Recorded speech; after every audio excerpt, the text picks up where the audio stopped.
Nah, seringkali kita juga menggambarkan kejahatan-kejahatan itu atau perilaku-perilaku yang jahat itu. Dan kenapa perilaku yang jahat itu digambarkan seperti manusia? Karena menurut saya perilaku yang jahat yang digambarkan bukan manusia, seperti hewan. Karena hewan itu tidak berakal, tidak punya akal pikiran. Dan manusia sajalah yang punya akal pikiran. Nah, sehingga saudara-saudara, kalau kita kembali lagi ke bagian tadi, bagian perasaan. Kalau kita memeriksa perilaku kita, perasaan kita, jika ada sikap yang tidak berdasarkan pada pikiran yang baik, akal yang baik, atau tidak melakukan hal-hal tertentu dengan hati yang baik, maka sebenarnya itu menunjukkan bahwa kita juga berperilaku seperti hewan yang tidak berakal budi. Sangat keras sekali nasihat ini. Tapi saudara-saudara, mari kita belajar supaya kita menyadari bahwa perilaku yang tidak sesuai dengan apa yang Tuhan mau itu adalah perilaku seperti hewan. Dan karena itulah hewan tidak serupa dan segambar dengan Allah. Yang serupa dan segambar dengan Allah dalam makhluk ciptaan Tuhan adalah manusia. Jadi kalau ada perilaku-perilaku seperti itu, mari kita belajar untuk menghindari perilaku-perilaku seperti demikian. Kalau ada di sekeliling kita orang-orang yang berperilaku seperti hewan, kita belajar untuk menghindari mereka. Karena saya membayangkan kalau hewan karena tidak berhikmat, tidak mempunyai akal pikiran, akal budi, maka ketika ia melakukan kejahatan lalu dilawan, ia akan semakin beringas, ia akan semakin jahat dan melakukan kejahatan itu terus. Karena itu bagaimana caranya? Nah, inilah yang kita belajar dari sang pemazmur, secara khusus di Mazmur 59, dan itu juga sama di Mazmur 56 sampai dengan Mazmur 59, bagaimana sang pemazmur mengajak dirinya sendiri dan meminta kepada dirinya, memperingati dirinya, menguatkan dirinya untuk tetap kuat dalam hubungan dengan Tuhan Allah. Tapi sebelumnya dia juga selalu mengakui kekuatan Allah di dalam dirinya, sehingga kita melihat bagaimana ia mengakui kekuatan Allah di dalam dirinya. Nah, kekuatan yang ia taruh bagi dirinya sendiri untuk mengakui Allah, itu kita lihat di ayat yang kedua, dan kita akan temukan itu pada ayat yang ke-9, 10, 11, 17, 18. Nah, mari kita lihat. Di ayat yang kedua, selalu ia mengakui Allah sebagai benteng pertahanan. Nah, itu bagus sekali. Lepaskanlah aku daripada musuhku, ya Allahku. Bentengilah aku terhadap orang-orang yang bangkit melawan aku. Nah, Allah sebagai benteng itu sudah berulang kali, bahkan kita sudah mengerti bahwa Allah adalah tempat perlindungan, benteng sebagai gambaran dari kota-kota yang punya benteng-benteng yang tinggi dalam kehidupan masyarakat orang Yahudi, orang Timur Tengah, yang membangun benteng-benteng yang tinggi sebagai tempat di mana mereka berlindung atau tinggal. Seluruh istana, perkampungan mereka, setiap kampung mempunyai batas-batasan yang dibangun dalam benteng-benteng tertentu dengan tembok-tembok atau benteng, karena mereka saling memusuhi, sehingga mereka membatasi tanah hak ulayat mereka dengan benteng-benteng yang tinggi. Dan semakin kuat benteng tertentu, semakin aman masyarakat di dalamnya. Karena itu bagi Daud, Allah adalah bentengnya, tempat perlindungan, tempat persembunyian, di mana ia bersembunyi atau berlindung terhadap musuh. Nah, saudara, ini berulang kali kita mengajak dan kita meminta, mari kita jadikan Allah sebagai benteng kita.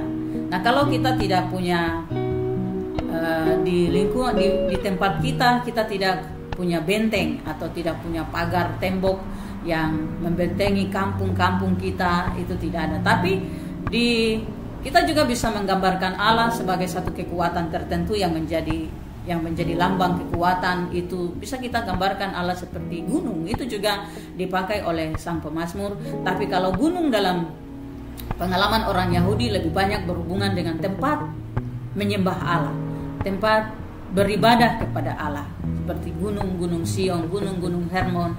Di sana mereka pergi untuk menyembah Allah, karena mereka memahami bahwa Allah harus disembah di gunung yang tinggi, karena Allah adalah Allah yang maha tinggi.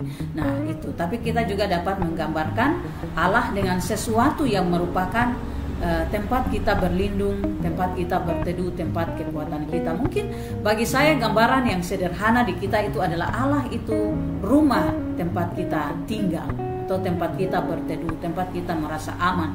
Karena di budaya kita secara khusus di orang Papua, kalau seorang musuh dikejar sampai sudah masuk ke rumah orang di mana ia pergi bersembunyi, maka musuh yang mengejar itu tidak boleh masuk ke dalam rumah dari orang di mana musuhnya itu bersembunyi. Nah, sehingga kita bisa bilang Allah menjadi rumah tempat persembunyian saya, tempat perteduhan saya.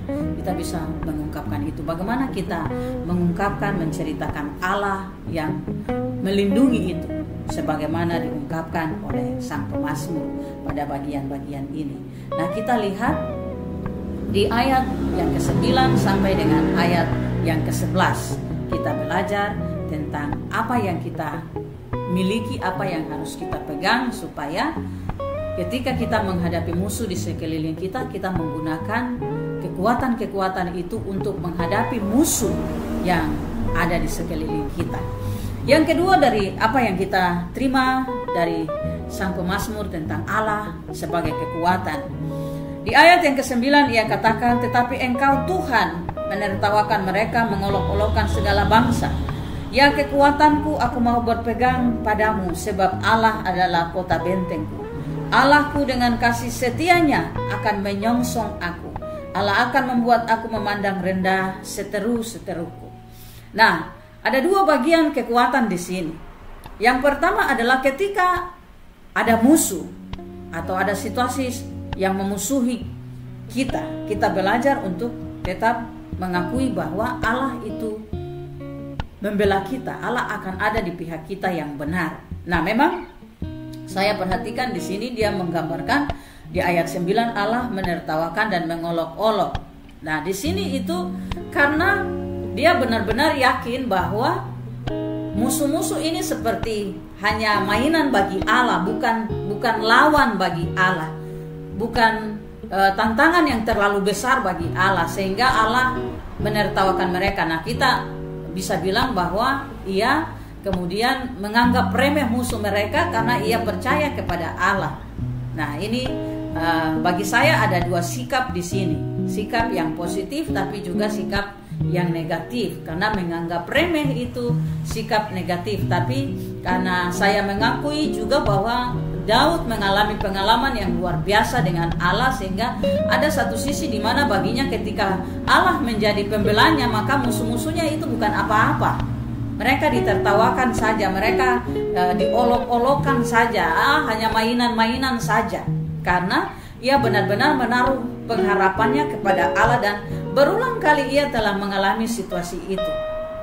Nah, di bagian ini saya ingin mengajak kita untuk belajar bahwa mari setiap orang kuat di dalam imannya, sehingga ketika ia menghadapi musuh, apakah saudara menghadapi musuh dan mengolok-olok musuh karena saudara yakin sungguh bahwa dalam hubungan saudara dengan Tuhan itu benar-benar terhubung dengan cara yang baik dan positif, sehingga saudara menganggap musuh itu tidak akan mengalahkan saya karena Tuhan ada di pihak saya.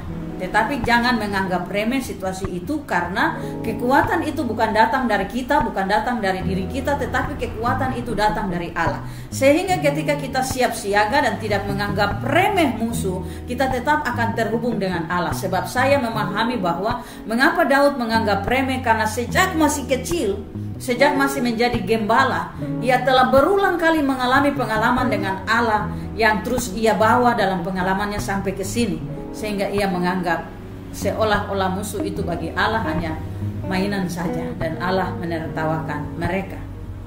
Ini bagus sekali saudara-saudara pengalaman ini. Lalu kemudian kota benteng tadi, kekuatanku, aku mau berpegang kepadamu, bersandar, berlindung, berpegang, berada di dalam benteng kekuatan Allah, gunung batu Allah yang melindungi. Itulah kekuatan yang memberi bagi sang pemazmur kesadaran bahwa musuh-musuh di sekelilingnya itu hanya mainan dan olok-olokan saja. Luar biasa. Meskipun dia takut, tapi dalam imannya kepada Allah itu memberi dia kekuatan dalam batinnya, dalam dirinya, dalam pikirannya, dalam perasaannya.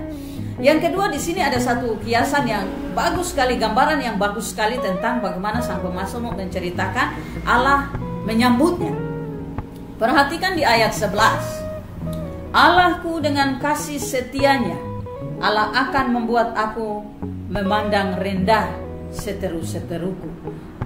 Dan bagaimana Allah menyongsongnya.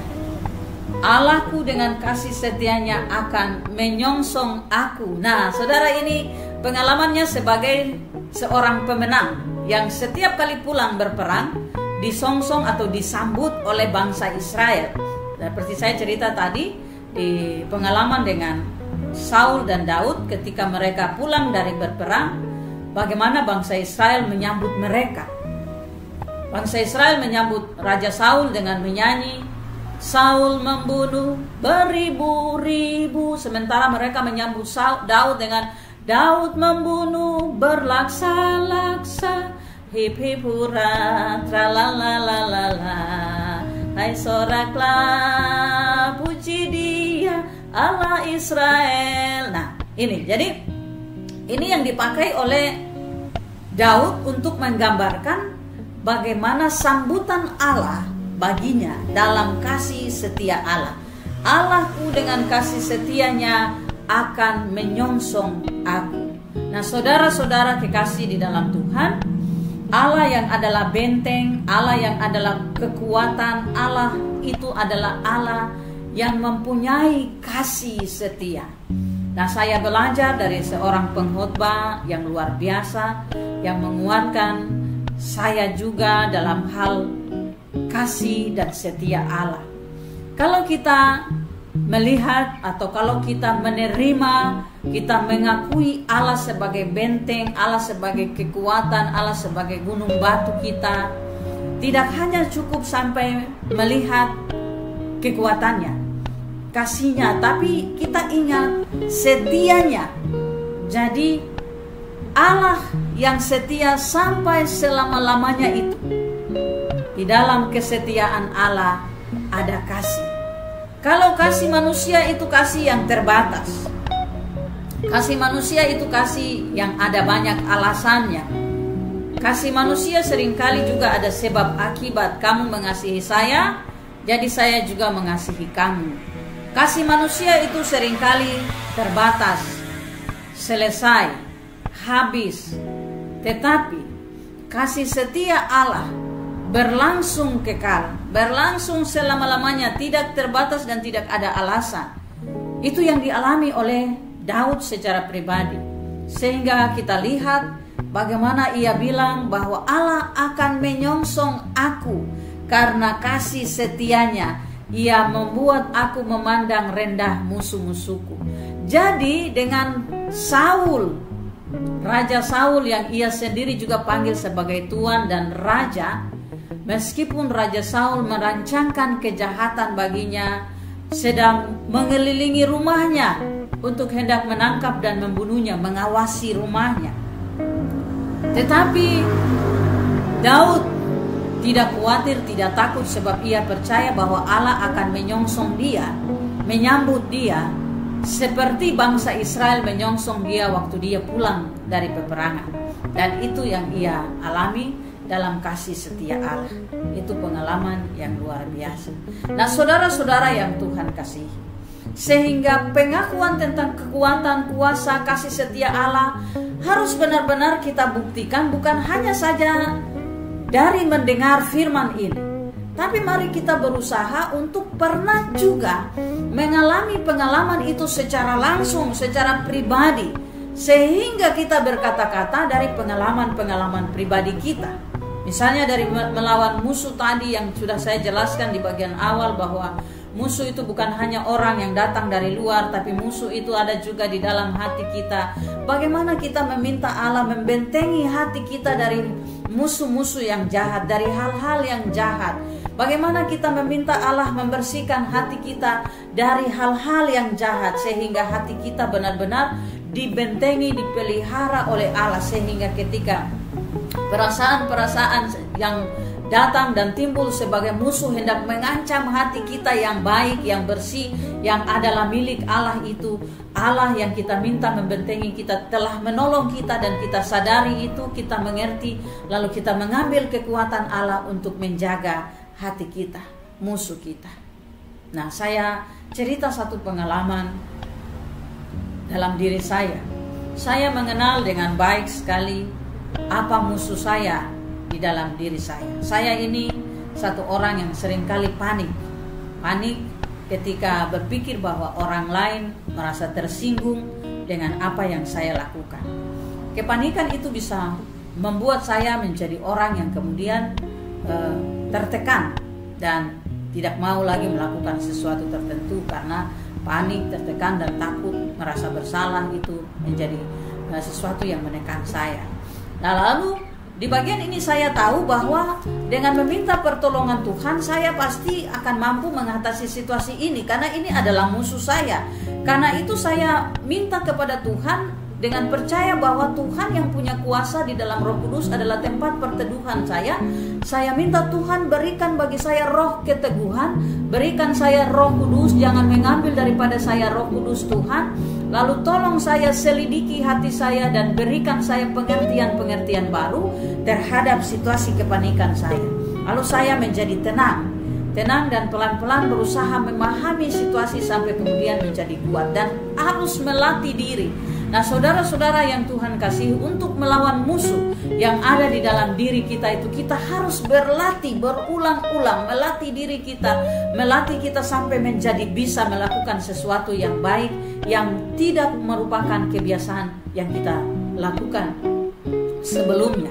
Nah, itu yang harus kita lakukan. Sehingga kita lihat di pengalaman Raja Daud, dari pengalaman ia masih menjadi gembala dari seorang anak kecil sampai menjadi seorang pemimpin pasukan perang, sampai akhirnya menjadi raja. Tapi dalam konteks ini ia masih menjadi seorang yang memimpin pasukan perang, dan Saul masih menjadi raja.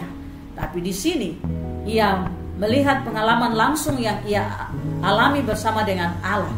Karena itu dia mengatakan bahwa Allahku dengan kasih setianya akan menyongsong aku. Ini pengalaman pribadi. Itu yang harus kita ambil, kita pakai menjadi kekuatan kita.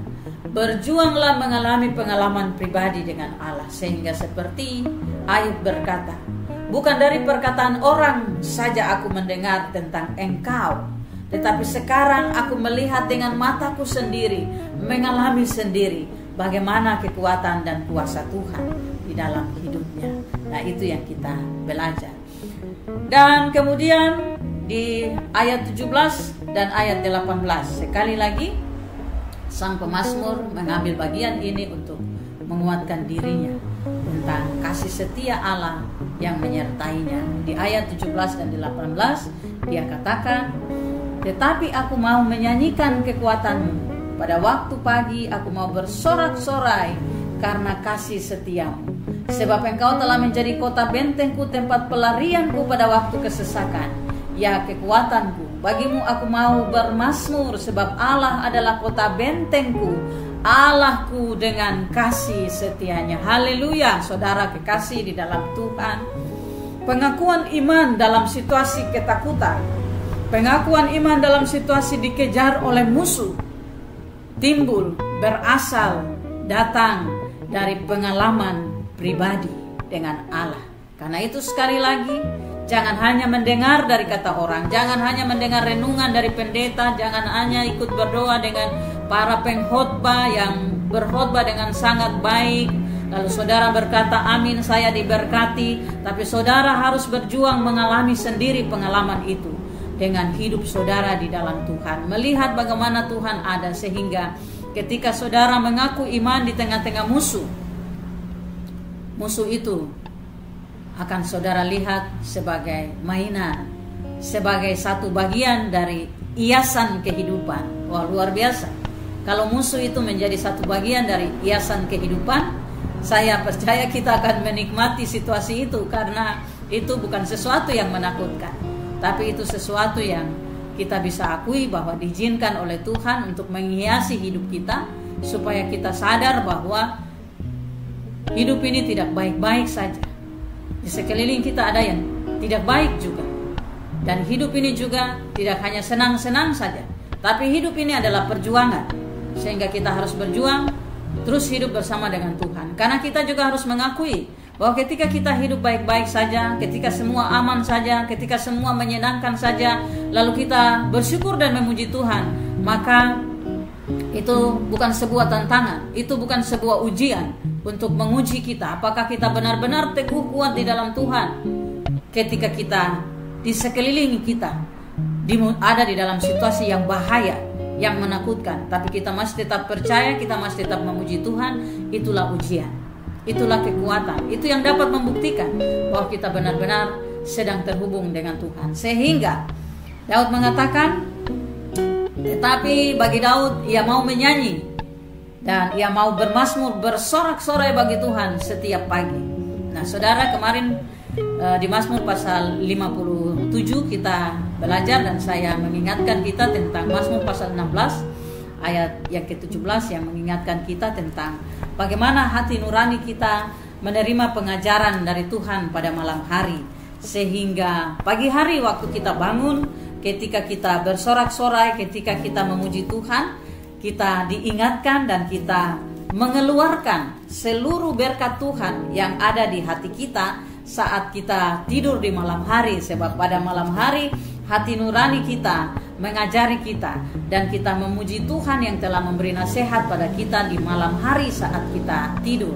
Di Mazmur pasal 16 ayat 7 itu saya pinjam bagian itu. Sehingga kalau bagian ini ketika Daud bilang, Raja Daud mengatakan, pada waktu pagi aku mau bersorak-sorai karena kasih setiamu, maka itulah hubungannya.